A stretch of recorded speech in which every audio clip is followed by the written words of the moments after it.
Dink jy en voel jy soos Jesus? Wanneer dit kom by leierskap, is my en jou hart dieselfde as syne, is ons ingesteldheid en ons denkwyse dieselfde as syne. Jesus het geleentheid gesoek om uit sy plek, en ek wil sê uit sy leierskap uit, mense te dien, mense in te rig en op te rig. En die Bybel sê dat sy hart het gebreek wanneer hy gesien het, mense is so skape sonder 'n herder, en wanneer hy gesien het, hy sê ek het gekom vir die wat swak is, hy sê ek het gekom vir die wat verlore is. So sy hart was altyd mense gewees. En ek wil vra, dink ek en jy en voel ek en jy nog soos wat Jesus het?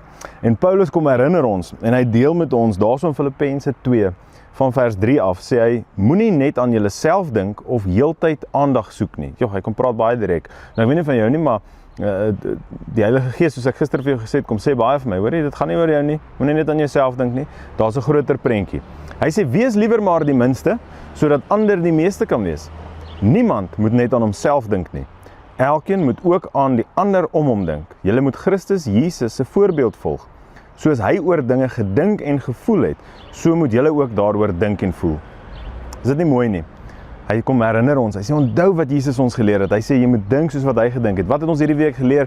Jesus sê hy het nie gekom om gedien te word nie, maar om te dien en sy lewe vir ander mense te gee. Jesus sê, ek en jy moet die minste wees. Hy vat die kindjie en hy sê, ek en jy moet word soos hierdie kindjie. Hy sê in die koninkryk, wanneer ek en jy belangrik wil wees, dan moet ons onbelangrik wees by mense. Ons moet absoluut bereid wees om die minste te wees. En dan sê Jesus ook, hy het die minste geword.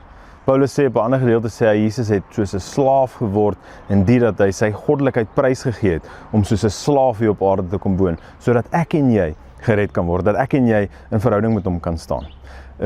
En ek wil vir jou amper sê, mens praat van opoffering, maar daar's niks wat ek en jy kan opoffer, wat naby dit kom, wat hy vir my en vir jou kom doen het nie.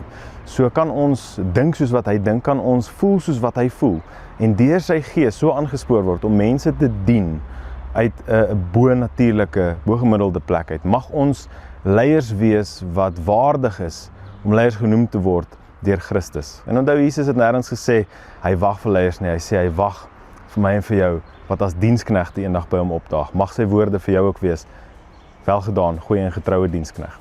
Het is lekker om saam met jou hierdie week te kuier, mag jy jou diensbaarheid en leierskap uitleef daar waar jy is, en mag die Here jou seën.